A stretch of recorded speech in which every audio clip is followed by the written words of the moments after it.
Evening, everyone, and welcome to this slightly different, action packed, and of course, an inspiring episode of the Inspire series. My name is Deepika Rao, and I welcome you all this evening to this wonderful episode. As the name suggests, the purpose of this series is to bring forth one of a kind stories of individuals and their extraordinary contributions to society, facing challenges, losing sleep, thinking non-stop about what more can be done is very characteristic of these individual change makers. While we applaud the work their interventions do, sometimes all we need is to hear their personal stories that shape them and their organizations committed to endless service for the society. A note to all the participants joining us, we are streaming this webinar live on Facebook. You can access the link in the chat box or at the bottom of your screens. During the course of the webinar, if you have any questions, you can add them to the Q&A tab as well, and we will ask them to our panelists. So today, we are in conversation with two such individuals who have spent years working for the betterment of children, be it improvement of the quality of childcare or relocating to a conflict-affected area and delivering the promise of education. Today, we're going to hear all about them in this June episode of Inspire series. I would like to welcome both our panelists on this note. First, we have Gloria Benny, a champion for vulnerable children who began her journey in the social sector 13 years ago when she started Make a Difference. Her experiences while working with vulnerable children in childcare institutions fueled her resolve to ensure universal access to basic standards of childcare, to ensure even our most vulnerable children have a chance to grow into positive young adults. She set up her second social venture called Guardians of Dreams in 2015 to improve the quality of childcare provided by childcare institutions across the country through a participatory model that mobilizes resources through community-based programs. In 2014, she was selected to represent India at the launch of the Queen's Young Leaders Program. And in 2016, she was recognized by Outlook Business as an unconventional entrepreneur under their Outstanding Women series. Welcome, Gloria. Thank you for joining us this evening. Thank you, Deepika. Our second panelist is Ashish Srivastava, founder of Shikshart Foundation, a non-profit organization that's working towards improving the quality of education in conflict-affected areas of Chhattisgarh. His organization works with children and tribal communities with the motto of service with solution and vision to contribute to maintaining peace in the region through education. Ashish is a former NIITian with over 15 years of experience in information technology, tech-based political activism, and education. He has been contributing to the education space through various associations, be it Teach for India Fellowship, his organization Prarambh, Bachpan Banao, and now Shikshart. Ashish is also an Acumen India Fellow. Welcome, Ashish, to this evening's episode. Thank you so much for joining us. Hi, Deepika. Good evening. Thank you.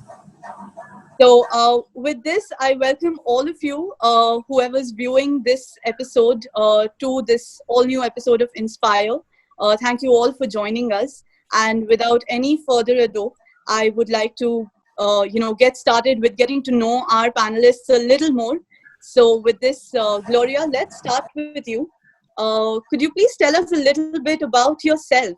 And, while you're telling us this, probably also touch upon what was that one point in your life that made you realize that this is what you want to do. This is where you want to be. Over to you, Gloria. Okay, it's one of those questions that I dread because, anyway, I'll get started. So, hi everyone, my name is Gloria Benny. I'm a social entrepreneur and I'm currently running a non-profit organization called Guardians of Dreams. We are looking to improve the care standards across childcare institutions. And when I say childcare institutions, we're talking about children's homes, short stay homes, juvenile homes, basically institutions that take care of children who are vulnerable and need protection. So my team and I are working on ensuring that they get the best childhood that they deserve, just exactly like the kind of childhoods that we got. A little bit about my journey, I guess. Looking back, when I was 20, which is when my social entrepreneurial journey started, if I was to tell myself that this is where I'd be a decade or more from then, I wouldn't believe it, because none of this was planned, which is why I said that question of that one turning point is, there was no one turning point. A little bit, well, I come from a middle class Malayali family, so grew up in a very privileged bubble. So for the longest time, I really did not have a holistic view of the society. Did not really have experiences in my childhood that taught me that different people have access to different resources, and hence only certain kinds of outcomes are accessible to them. So in college, when I was 20, I happened to visit a shelter home with a few of my friends, and I guess the first seed of going down this path was kind of planted then. Understanding that children actually grow up without families and they grow up in institutions. And, then having spent hours in these institutions, studying their lives, understanding what got them to where they are, where they were then, the circumstances. And in fact, also getting to know that, their aspirations have to be limited just merely because of the circumstances that they were born into, seemed supremely unfair to my 20-year-old self. So I guess that's when my journey in this space began. Little did I know that it would take, I would be in this space for so long, but here to stay, and really loving the kind of impact that we've been able to make. So yeah. Thank you so much for sharing that, Gloria. And we're very lucky to have you in this space and for the work that you're doing, through all of these years. And we'd obviously be exploring a little more about that over the next few questions. But before that, let's move on to Ashish. Ashish, we'd like to know a little bit about you now. What's your background like, and what made you, quit your corporate job and move to, the education space, and now you're in one of the most difficult geographies in our country, a Naxal-affected area, for example. And so tell us a little bit about your journey. So I'm an engineer by qualification, and I realized very late what I was supposed to do. So my journey into social sector started pretty late. Before that, it was at a very amateur level. So I used to work with Infosys, used to do some volunteering in slums of Pune. And from there, the passion towards education started. And in Pune, all the IT people, they usually spend their weekends either in a pub or a desk or go trekking near the entire hilly region surrounding Pune. So I wasn't quite fond of that, and wanted to spend some quality time into something constructive. So started teaching in a couple of slums in Pune, and then the journey happened, and I joined Teach for India fellowship from the first batch.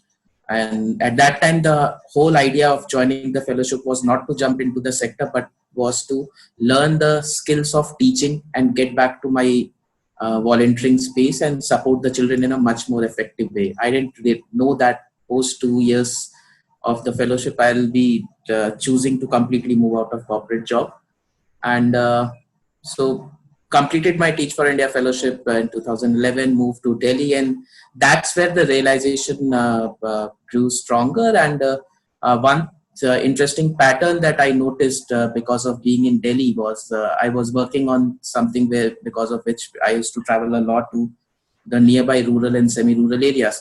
And what I noticed was that in a city like Delhi, if you go to a government school, you'll have at least 10 NGOs in doing some or the other intervention, NGO or volunteering group. So there would be a youth welfare club, there will be officers' wives welfare club, there would be a senior citizen club, there will be a couple of local NGOs, there will be a couple of large scale NGOs, all packed in that one MCD school.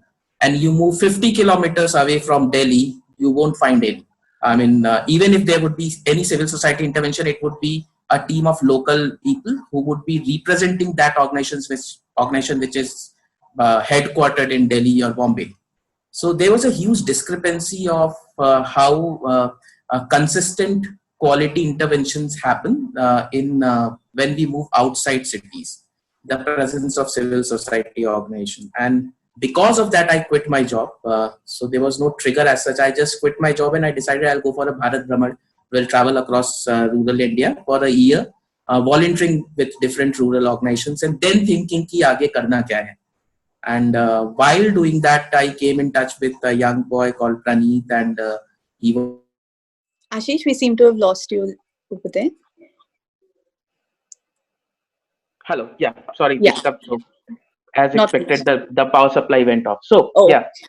Uh, so while continuing over there, I came across this place, Dantewada. Somebody suggested कि तुम Odisha जा रहे हो. I was going to Sambalpur in Odisha to do a 1 month volunteering, and somebody suggested there is a place Dantewada nearby. I didn't know what Dantewada was all about. All I knew was 72 CRPF Jawans were killed some couple of years back, but didn't knew about the severity. I landed up in Dantewada and never came back.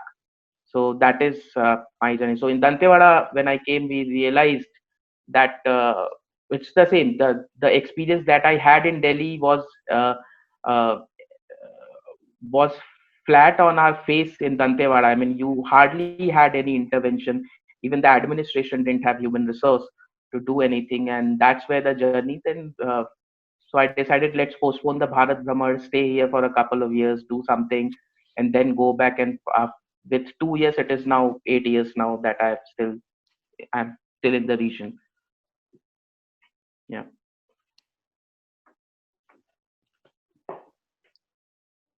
Thank you. Thank you for sharing that. Quite a journey you've had, Ashish. What was the biggest takeaway that you had from all of these travels that you've made? I didn't actually travel, so it never happened. I took a detour, landed up in Dantewada, and the Bharat Bhramar never happened. So Dantewada is the only place that I came. Yeah. Great. And you went there and you were there to stay, I think. Initially, it was for 1 year. Then it became for 2 years. Now it is 8 years, and now we don't have any exit plan. So yeah. Thank you so much for sharing that with us, Ashish. So let's bring the focus a little bit to what both of you are doing and what your organizations are doing. Why childhoods itself. Gloria, let's start with you over here. Let's bring the focus to your work. Tell us a little bit about your work and Guardians of Dreams. What are you doing as such? Yeah, so let me first start with childcare and why childhood and why childcare. So I mean, it's been established that across multiple studies that it's common knowledge that the kind of childhood inputs that we receive as individuals really define the adults that we grow into.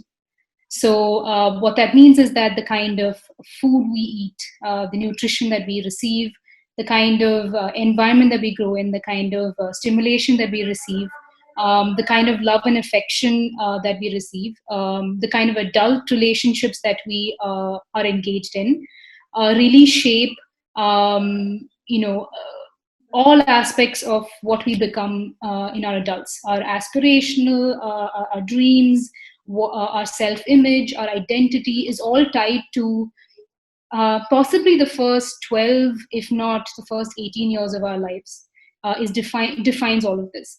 So what that means is that childhood or childcare is a very crucial component of a person's life. And if we're looking at society as a whole, and society is a collective of people, and the potential of a society is the potential of the individuals. So if we're looking at building a society that is really harnessing its potential, then we're talking about developing or focusing on childcare and its children, and ensuring that children are well taken care of, so that eventually we have a society that is productive, is constructive, and it's contributing to its best potential. So that's how I view childcare and our work. And the fact that in India, India is a young country. We have 40% of our population are children. And however, that being said, the unfortunate truth is that a large chunk of that stat are also children living in extremely risky environments, in vulnerable environments. We have over 2 crore children that are living in subpar environments that they should not be, which means that they're not receiving all of those childhood inputs that would ensure that they grow up into, contributing and adults. So that is really the problem that we're trying to solve. And when we looked at society as a whole, if let's say we weren't blessed enough to be born into families that can provide for everything, right? So what if we were born into a family that couldn't provide for everything? What does the society have, or what does India as a country have as a safety net? And that safety net is actually childcare institutions.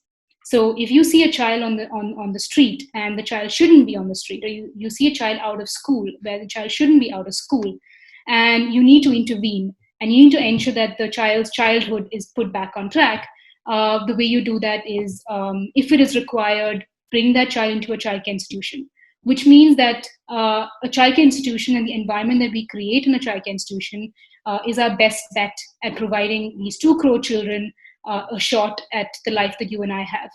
And in Guardians of Dreams, we want to make that a reality. I'm sure a lot of us here have been to childcare institutions and shelter homes, and the current state at which these institutions are run, because of multiple reasons, because of lack of resources, lack of exposure, lack of talent, the list goes on. For whatever be the reasons, they aren't where they need to be. And so the objective of my team and I, and a lot of organizations actually in this space, is to ensure that while, yes, we're still a country where our resources are limited, how do we make sure that as much of that as possible, we're bringing it into taking care of our 2 crore children that we want to ensure that they actually grow into adults like you and I. So yeah, that's the focus. And that's why I think that childcare, and working with children is possibly one of the I don't know, the tenets of the social sector, the social work, and the development of a country. And just to kind of end it there, if you look at the world, countries that have really developed over 30, 40, 50 years are countries that have actually invested significant time and resources into childcare. And I firmly believe that that's what we as a country need to do as well. Very rightly put, Gloria. I think the investment in childcare, in education, child education itself, that becomes the cornerstone to a much more developed nation. And thank you so much for sharing that with us. Ashish, let's move to you now. Why is education so important to you? And how does this translate in your work, in Shikshar's work itself? Yeah, so I work in a conflict zone, and it's not that in any conflict zone across the globe, it's not that you have people from outside coming from outside and fighting the war. It's mostly the locals who get instigated, who get manipulated, and driven towards violence. And when we also look at social change, uh, there are two aspects of social change. I mean, one is obviously the short term immediate needs. For example, livelihood, creating livelihood opportunities for the youth is a immediate need, and it also has a future consequences in a positive way as well. Health, there are some issues in health which are required immediately. It's a recurring issue. You need to support it continuously. In education, it's always a long term game. And in areas like Sukma, Sukma is a conflict area. 25% of India is under Naxal violence. So that's one fourth of the country. And it's all the tribals who have been at the forefront of this war. The people who have instigated them, the people who have manipulated them, are always behind the stage. And so it's like, in my home I am killing my own brother. A tribal is a tribal Naxal militia is fighting with a tribal policeman. So it's like it's the same people killing each other. So from that perspective, we believe that education helps you in getting informed choices, helps you in making informed choices. Even if one chooses violence, they should have a reason of why they are choosing violence. The current situation in areas like Sukma is, if you ask a youth, why did you join an Naxal militia, they will not really have an answer to that. So education helps in bringing that. Also, with ever changing world, education in rural and tribal areas, it becomes imperative to have a good quality education, because uh, even the tribal communities need certain level of skills and readiness to adapt to what all is going to come in the future. And what we have seen, that because of that readiness not being there earlier, they have been exploited socially, politically, and economically.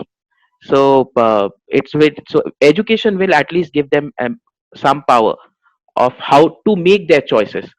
Whatever choices they make, it's a consequence that the society has to face, but then at least you should be clear about what choice you're making. And we have had children who dropped out of school and who were killed by the security forces in encounters, just because they dropped out after it. They were in villages, and when you are in the inside the villages, you are forced by the Naxals to do different kind of things, either acting as informers or posting their banners or digging up the road or cutting the jungle. And the moment you start doing that, you are doing an act of an act towards anti-state, anti-establishment, and that makes you a culprit. And Then you get into the radar of the security forces, you're killed or you're put in. Most of the Naxal militia that currently exist is less than 25 years of age, which means all of these people had studied till 8th or 4th, or maybe never went to school. And they chose violence over peace. And their understanding of democracy, and how they can create voice of dissent in a non-violent manner, is something it doesn't really exist. So unfortunately, I mean, it's a very interesting story that how tribals initially in the 80s and 90s in Chhattisgarh thought that the person who has a gun is the powerful person. So for them, gun became the symbol of power. So they picked up guns. And so for us, education helps in making those informed choices. Rest, then it's obviously about obviously around the communities why they choose it. So like in Northeast, we have violent forces. We have different kind of rebellion happening, and most of the tribals over there or the communities over there are far illiterate in comparison to what it is in states like Chhattisgarh, Odisha, or Jharkhand. But then they have made their choice. But the first is education will help, and education helps you in opening different doors. So that is the reason for us. Enabling choice through education and also the voice of dissent in a non-violence manner. I think some really powerful points that you've put across over here, Ashish, and your work, both of you for that matter, your work has continued to inspire us so much, and which is one of the reasons why we also wanted to have this interaction with you both, because I feel like the issues that you touch upon are so difficult and so challenging, but somehow seeing the work that you're doing over here in these areas with these issues, it gives us a lot of hope for the future of these children who are at this point of time perhaps suffering in some way or the other. um, I would like to now touch upon a little bit about your entrepreneurial journeys itself. You are both founders of organizations that you have started, not one but more than one organizations that you've started. Ashish, we can start with you itself. In continuation, your what was your experience through Bachpan Banao and then Shikshart? Could you tell us a little bit about your journey of starting these organizations? Yeah, definitely. So So I never wanted to start an organization. In fact, we have a very interesting story that when Bachpan Bana was started by, it was started by somebody else. I joined in around 4 to 5 months later. So when we started working, we didn't register the organization for 2 years. So Bachpan Banao started working in 2012 when it got registered in 2014 June. So we never wanted to run an organization. It was just an idea, a problem area that we kind of identified and tried to do something around it. So being an entrepreneur was not something that was choice. It was, and in most of the cases, I mean, you don't decide with that you want to start an organization. It's always about you decide that you want to address a problem, and then the legalities come. You kind of register an organization, bring group of people together, and that's how Bachpan Banao happened. That's how Shikshat happened. We started working with Shikshat. We started Shikshat in 2015, and we registered Shikshat in 2016 after an year. After we reached out to a lot of organizations saying ki we don't want to register an organization, we don't want to set up an organization, can we work under your umbrella? We are fine with that. So but the journey, which means the journey of being a problem solver is more important than journey of being an entrepreneur. So the idea was ki what problem are we trying to solve, and obviously as we grow, our lens of the lens towards the lens through which we see the world changes every now and then. So initially we were these young activists uh, claiming that hum duniya badal denge, will change the world, and systemic change and all those jargons happen, and then eventually you decide that change is a slow process. It's a consistent process, and that has been the journey with Bachpan Banao Shikshat. Initially when we started with Bachpan Banao, it was more about working with public education systems. It was more about unlearning all the concept on social entrepreneurship, be it through online courses or mentors or the people who are seniors that I had learned before coming to Dantewada. They all failed initially because it was a different context altogether. So your conventional approaches of recruitment, your conventional approaches of fundraising, communications, they don't apply when you're working in a tribal area in a conflict zone. So initially it was all a disaster. We had to unlearn a lot of things, and then then the relearning started. Second is the that when we started Bachpan Banao, it was more of a project mode. So when we say project mode, when you do a project, you basically bring in lot of influencers. You bring in money, you bring in permissions, you bring in some government support or CSR support, and try to create a fast impact in a shorter duration of time. uh, we learned from that, and eventually as we grew along and we stayed along, we realized that and it kind of became our mantra as well, that to see any sustainable social change, immersion is the key. You can't see sustainable change, long term sustainable change in 2 or 3 years. You have to immerse yourself. You cannot you cannot just touch the surface and go back and say I have touched these many lives. Doesn't work that way. So immersion became a key, and the second that thing that we realized was also, and it is kind of, it's a non-negotiable for us as an organization till date at least, that to bring in any change, proximity to the problem is very important. So you can't be sitting remotely and trying to change things. You have to get your hands dirty. You have to go through the same kind of pain, go through a similar journey that the people you're working for are going through. So these few things have been the experience of entrepreneurship. Obviously, from setting up the organization point of view, there were challenges getting people to recruit. I mean, I remember for when we had launched a fellowship program through Bachpan Banao, and we had recruited 18 people, and just 1 week before they were supposed to join, a huge massacre had happened, and around 25 Congress leaders were killed in Dantewada. I remember the date; it was 23rd May, and so out of 18, 15 backed out. Only three came. Our target was to recruit 15 people. We had to again start the recruitment and recruit people, because and it was security issue, people were not willing to come.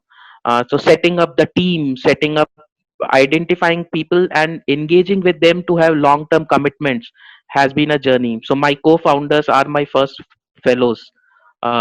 We They were my fellows in Bachpan Banao, and then we started Shiksha together. So yeah, these were all other challenges: raising funds, mobilizing support, getting recognition in front of the administration. I mean, administration people would be like कि Infosys में थे, Teach for India में थे, NIT में इतने अच्छे थे, तो यहाँ क्यों आए हो? जरूर कहीं खून किया है, कुछ तो फ्रॉड किया है, तो जंगल में छुप के बैठे हुए हो. So how do you build that credibility with the community? Because we don't see the trend where people in urban areas are moving to rural areas, and this we were talking about people in urban areas moving to a tribal areas, and that to a conflict zone.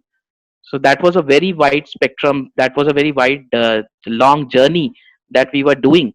And it was kind of unbelievable. I mean, not just to people here in Bastar, but also to people across our social network, our friends, our family, कि इतना कौन करता है यार. मतलब एक तो वैसे भी ट्रेंड है कि गांव से शहर जाना है, शहर से गांव नहीं, गांव से जंगल जा रहे हो. So these things were there. So the initial those challenges were definitely there, and we always realize that it's a graph. ऊपर नीचे होता रहेगा. The graph will fluctuate, but staying on purpose is what is the most important thing. Yeah. That your account of the entire journey is making me quite overwhelmed, Ashish. I can't imagine what it would have been like on ground over there for you all, especially when it came to losing your fellows, because of the massacre, or even to start again from scratch and build up everything that you have so far. I mean, I'm really awestruck by this account itself. Gloria, would you like to go next and tell us a little bit about your experiences, in starting your organizations, whether it was Make a Difference and even Guardians of Dreams? And I think many people who are joining us are a huge fan of Make a Difference, and many of them have started their social sector journey through Make a Difference itself. Especially for people who are in college and everything. So what was it like when you started these two organizations? Yeah, I mean, I think the big difference between the two is one, Make a Difference was started by us, or at least I was 20 when I started that, and Guardians of Dreams I was 30. So there's a huge difference in just the outlook itself. So when we started MAD, we were basically a bunch of college students, and like Ashish said, the intent was to solve a problem that we saw, and then the legalities followed, and then it became an organization. And I think a lot of good fortune, luck, and success came our way very early. Back in 2006, when we started MAD, volunteering was unheard of. There weren't enough platforms for college students to be able to spend time in shelter homes or meaningfully contribute. There weren't enough, as many as there are now. Now there are like a ton of fantastic organizations in that space. So I guess, we were in the space early enough. So before we knew it, there were, multiple requests coming in from all across the country with college students saying, can we start chapters in our city? So I guess it really did boost our confidence. So while there were a bunch of people who would tell us in the beginning that, hey, we're just a bunch of teenagers, figure out college and then you can think about making social impact after your retirement. There were also a ton of youngsters from across the country who were reaching out saying, hey, bring this to our city because we want to contribute as well. So in that sense, it was a big win, I think, for us and the team and for the organization itself. And it's a hugely successful organization even now. And like you rightly said, I think a lot of our volunteers, eventually stayed on in the social sector and is continuing to contribute across multiple organizations. But for me personally, I think Make a Difference is the space where that gave me an opportunity to really spend time thinking and working on the problem. When I personally stepped in, I thought it was, we could just solve this problem. It was a simplistic problem, the way we looked at it. Children in shelter homes weren't really speaking English. We spoke English and we were able to, access opportunities. So let's teach, our children English as well. And then, hey, we'll have a happy ending, right?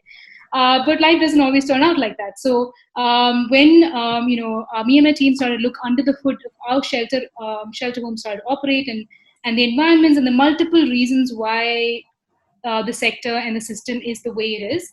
It was a huge learning to start looking at the problem from multiple angles. That a unidimensional solution doesn't often work. So I'd say, in a lot of ways, for me, make a difference, and the experience and the exposure that I got in the first decade was immense, and that kind of really nudged me to start Guardians of Dreams. And starting Guardians of Dreams was again at 30 was in a lot of ways was that time in life when you really hit a fork, and then you have a choice of I had to ask myself, do I want to really continue to be in the social space, or what, do I just throw in the towel and just say, hey, I'll just stay in the fringes, and I'll kind of take the more well chartered path. But then the fact that the problem remained unsolved, and in a lot of ways thinking through asking myself whether I was good with making those choices that would involve that would be required for me to stay in the social sector. Guardians of Dreams came out of that, from a recommitment to the space and a recommitment to looking at the problem holistically, and looking at the problem systemically also. So very, very big difference, right? The way that I'm looking at the problem now and the way that I looked at it when I was 20. It only comes from experience. It's really tough to just put it into a book and say, hey, or swallow this pill. I wish there was one. That the entire last decade could just be in that. So we start ahead. But I'd say that my first organization really helped me understand the depth and scale of some of the problems in the country, and Gardens of Dreams is our second shot at it. A gap of 10 years between both of your organizations, and that brings me to my next question. Is there any particular story that you would like to recall here? A story that has probably taught you a very important lesson or lessons through your journey of your entire entrepreneurial journey itself. Yeah, there actually is, and I'm going to try and shorten the story and say it as fast as possible. So, like I said, we were spending many hours in shelter homes, and when you do that, when you spend time with children, there are always one or two that really sticks, and you see sparks of genius, and then you want to basically make sure that you're able to do everything possible to to give them the best, right? So there was one boy in one of the shelters that we were teaching in, and he was brilliant, but because of multiple factors and various reasons, he runs away from the shelter home. And then we decide to track him down. And tracking this boy through the different institutions that he ended up in, the different organizations, the different interventions, the different experiences that the boy went through, was really my first real insight into the way the system worked. So the minute this boy ran away from the shelter, obviously this was a young boy on the street. He got picked up by the police, got put into another shelter home. This boy was from one state. He was living in a shelter in one state, but his origin was in another state, which meant that as per the system, you've got to put the boy back in the state that the boy's parents or origins are from. So the boy got transferred to another state, where he ended up staying in an institution which shared a wall and the same gate with the jail, which is, in a lot of ways, what some of the juvenile homes are currently structured. And he would reach out to us whenever he could grab hold of a phone to say, Akka, get me out of here, because he wants to get back to the previous institution. And then we tried our best, and then we realized that only if you're a blood relative can you obviously get a child out of this institution and back. We chased it for the longest time, and we got the boy back, and by then 2 years had passed, and he finally ended up in the shelter that he wanted to be in, with his favorite teachers and with his favorite mentors.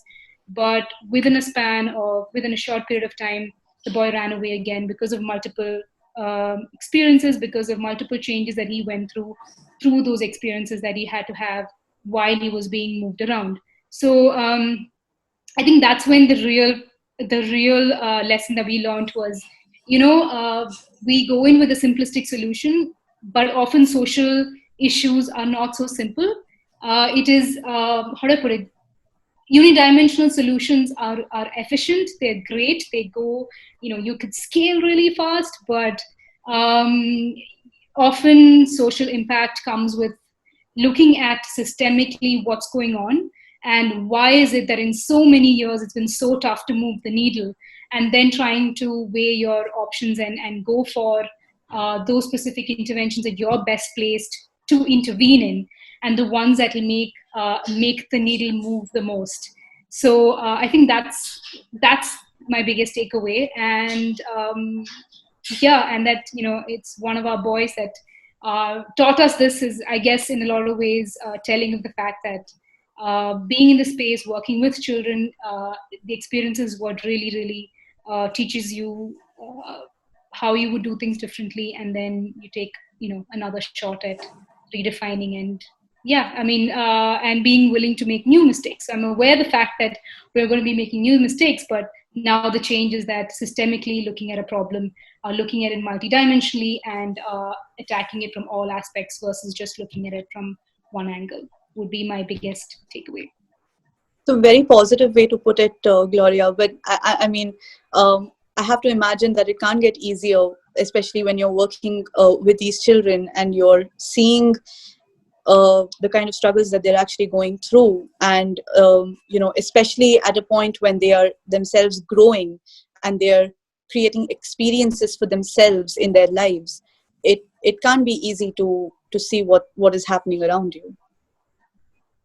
Yeah, no, it's not easy. And I actually, in fact, my team and I, we often have our meltdowns because we work in this space and we still see children on the streets, and we want to do something about it. And then, but we do realize that our journey has only begun, and there are multiple things that needs to be streamlined before we can finally see streets without children. But every time we try and do a rescue and we realize that, hey, this is a bottleneck and it's not going to go through, and then we see the same child back on the street, yeah, we have our own meltdowns. And then we just kind of brush off and say, hey, we've got to keep going. In the long run, we are going to be able to make a difference. Thank you so much for sharing that story with us, Gloria. And we will, navigate through this itself a little more in the next question. But before that, I would like to hear from Ashish as well. Ashish, any such anecdote that you have to share with us? A story that has taught you immensely in your entrepreneurial journey so far.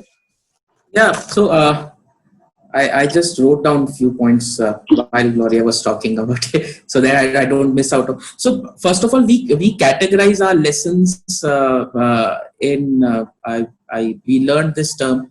So there used to be a lot of leadership forum and talk around leadership and what's our fellowship programs and program management schools, and who talk about creating leaders. And for us, leadership was our experience has been what does leadership look like when you are a nobody.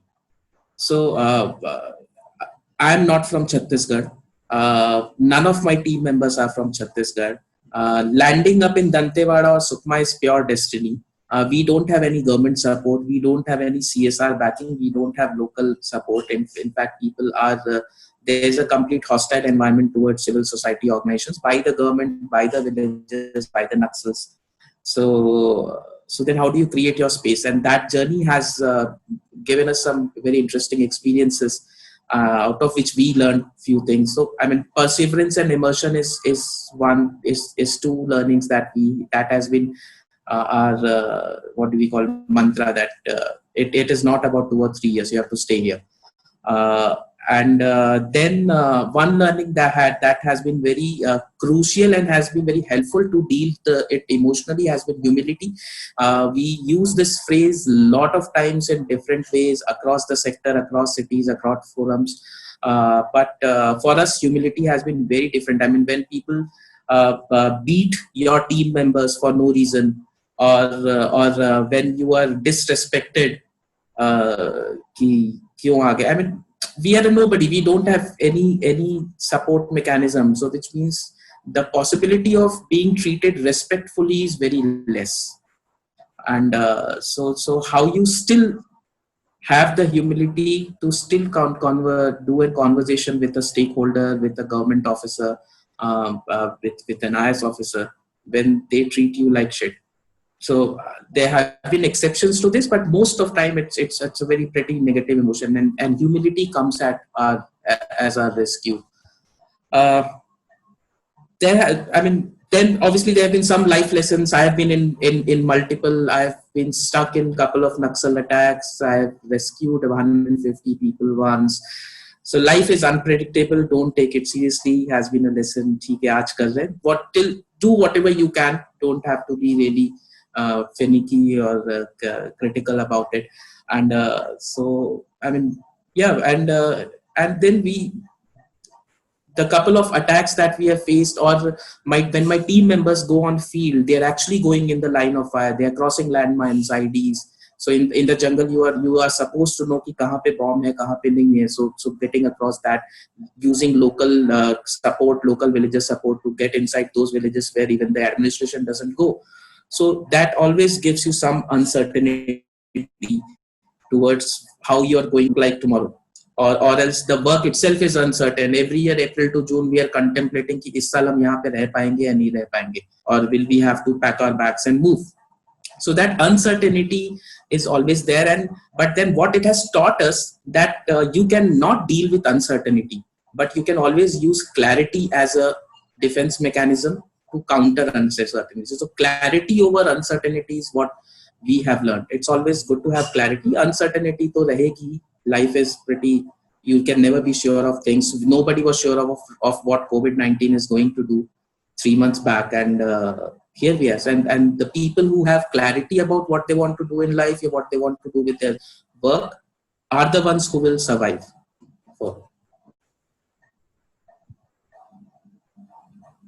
Thank you for sharing that, Ashish. Some very valid points coming out from both of you. And I would definitely like to know, some of these, there are a lot of challenges that you are facing. And there is, I think that's needless to say. It's an understatement, more or less. What keeps you going, despite all of this? Ashish, if you would like to take that first, where do you see that challenges hai, but mujhe aage badhna hi hai? How does that come to you? So from the lessons part that I shared, our learnings, it obviously has come, these learnings have come because of the adverse situations. And how we have been able to deal with has been because we have taken one step at a time. Very strategically, don't dream big. There has been a chota dhire dhire karte. And one major challenge that has been for us, for anybody who joins our team, or anybody who goes on the field, is moving outside the comfort zone. So, and what do you define moving outside comfort zone? Again, it's a very common phrase that we use across a lot of leadership forums. It's a jargon that is most abused in the space. But how does moving outside comfort zone? And unfortunately, what we have learned, and what none of the leadership forums told us earlier, otherwise we would have been better prepared, was it is about that fraction of second when you are going to give up, and then you said, "नहीं ठीक है यार, आज रात सो जाते हैं, कल सुबह फिर से try करते हैं." So most of the moments that we come across are frustrating to me, to my wife, to our team members. कि यार कहाँ अपना समय खपा रहे हैं? We might have been in US या कहीं और होते. But then we kind of decide that let's sleep over it. सुबह फिर से you sleep and you wake up and you might get a fresh, you'll get a fresh perspective, or you'll be re-energized to fight it again. So that has kept us going. And also we also realized in the past couple of years that it's no more an aspiration. So a lot of funding pitches, people ask us, what is your aspiration? I say my aspiration is to sit in Munnar and read books. But so I am not in Sukma because of an aspirational value. It is more of a need, and we know that this region, which is larger than Kerala in size, has only couple of NGOs who are working. So there is a need that we believe, even if we are too small in operations, even if we are not even reaching 5%, but still we think that our presence has a role to play in times to come. At least whenever there will be history written, we will have a neutral narrative of what conflict actually was, what social change was happening, how society was changing, and what did we do about it. So yeah, it's more of a need that keeps us going. So we look at that need, we look at those children. Whenever we get frustrated, हम फिर भी then realize कि नहीं यार, बच्चों के साथ तो मजा आता है. And then you move on, you sleep over it, you get back the next day and you move on. Yeah. Amazing. Thank you. Thank you so much for sharing that, Ashish. Gloria, I'd like to direct the same question to you. You were talking about the story, and you were also talking about how your team really kind of gets together, or even through the meltdowns and everything. But what really kept you going? What let you not give up in all of this, in the face of all of this adversity? I think one of the attributes that you need in the social sector is the fact that you never give up, or that resilience is in a lot of ways, I think, core to not just entrepreneurship, and probably especially more for social entrepreneurs. And none of us committed to this space for a joyride. So the fact that there are challenges was a given. And I think for my team and I, every time we're faced with a problem, we kind of tell ourselves that, hey, for our children, almost everybody around has kind of quit on them. So it's not an option that any of us have. And that's enough to just say, hey, we're going to keep going and give it our best shot. Amazing. So we're actually, coming to a very exciting part of our interaction here. We've prepared a few questions for you both, and we'd like you to, answer this in a rapid fire way. We're calling this the rapid fire round of the Inspire series itself. And so I'd like to, start with Gloria itself. So Gloria, are you ready? We have a set of 7 questions, and you can't take more than 2 seconds to answer them. Right, I've rolled up my sleeves. All right, great. Let's start then.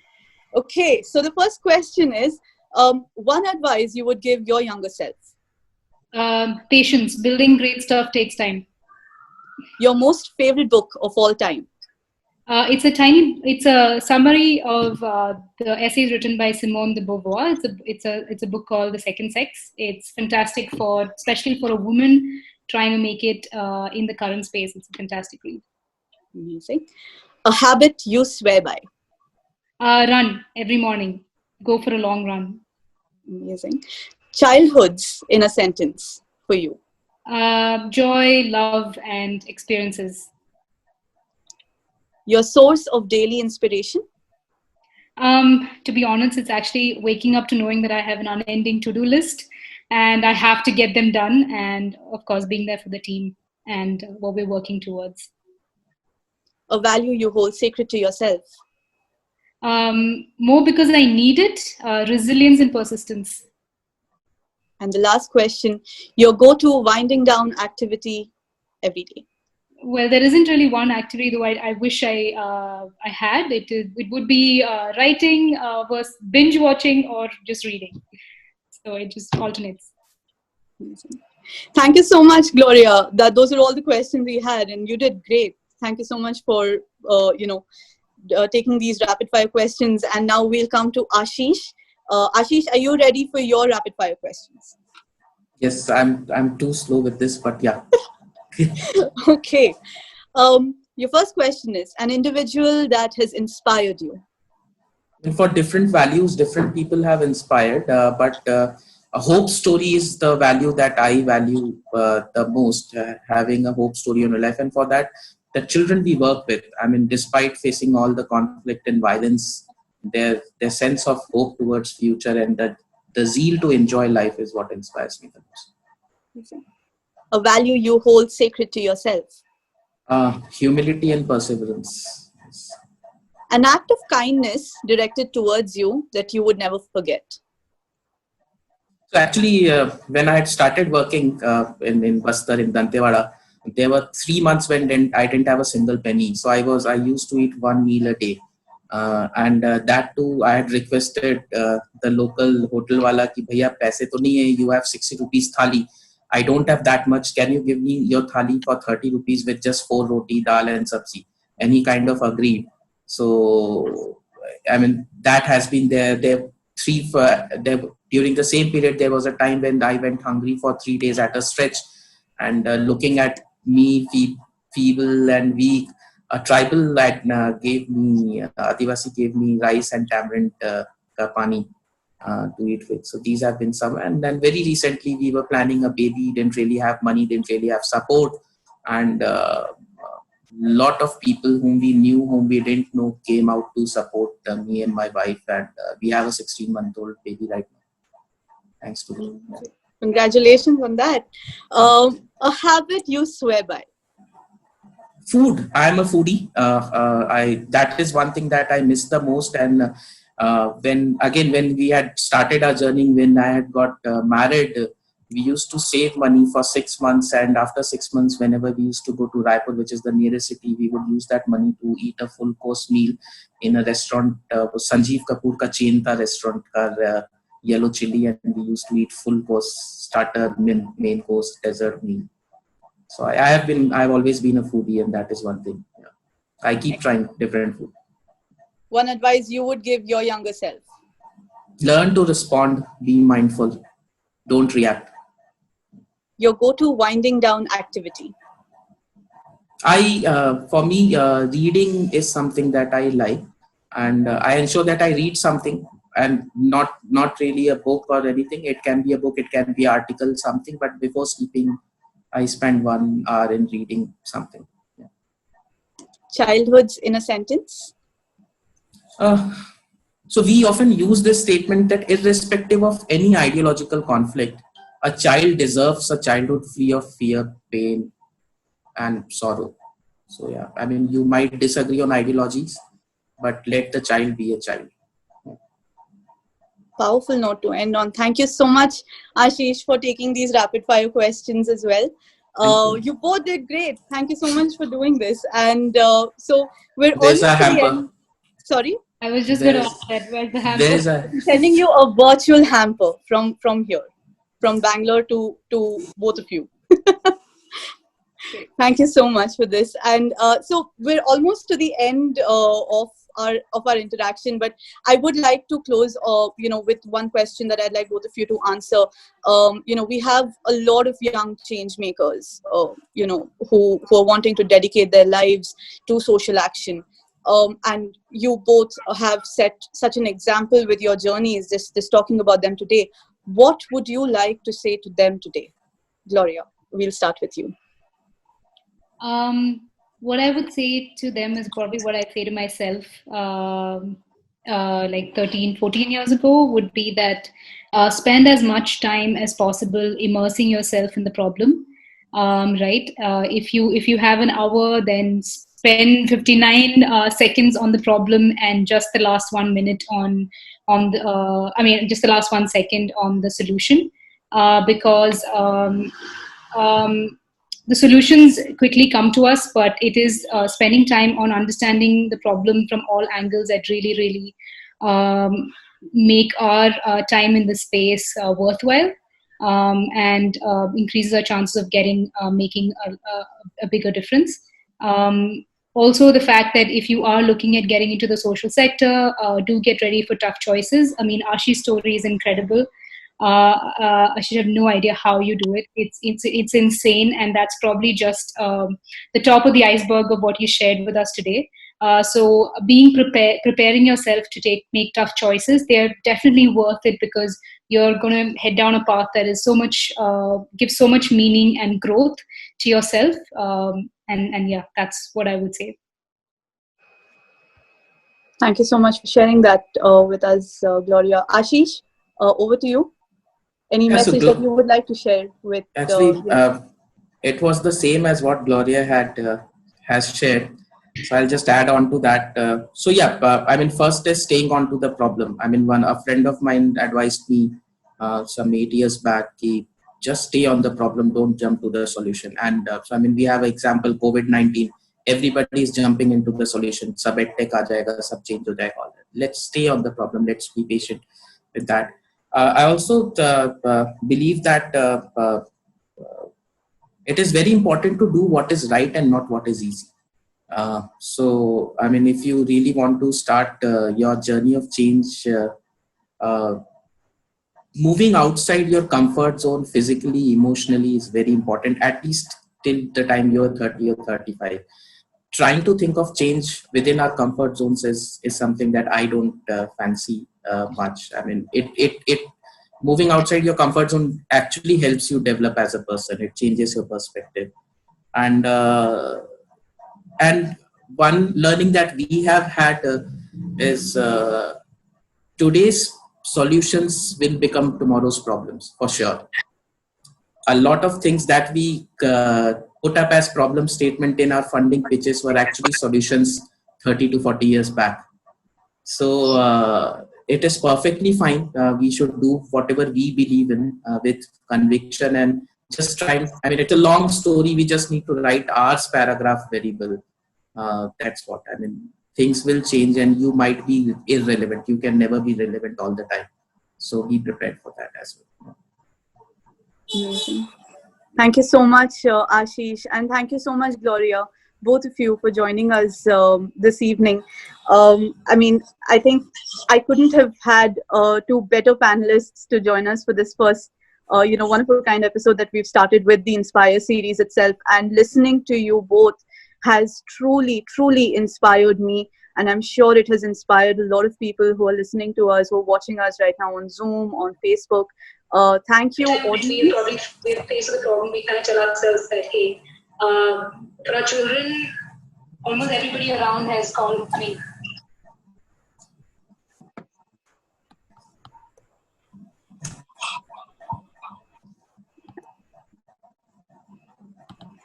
so thank you. On that note, thank you both so much. And I'd just like to, quickly summarize a few things that I gathered, at least from listening to both of you. In your journeys for towards empowering children itself, you guys have become problem solvers. You've unlearned so much. You have demonstrated tremendous empathy, humility, and the whole idea of moving out of your comfort zones, not making choices that are easy, but making choices that are right. And I think that for us really demonstrates true leadership. And one of the reasons why you both are extremely inspiring to all of us. So on that note, thank you both so much for joining us, and thank you everyone for listening in, for tuning in. And we will be back again next month with an all new episode of the Inspire series. So please stay tuned to that. And in the meantime, if you want to get in touch with Gloria and Ashish, please reach out to us. Our email ID is on your screen. You can see that right now. So please reach out to us and we'll connect you with them. Gloria, Ashish, thank you all. Thank you both once again. And thank you all the audience. Thank you. Thank you so much. Have a great weekend. Yeah. Bye-bye. Take care. Bye-bye. Bye.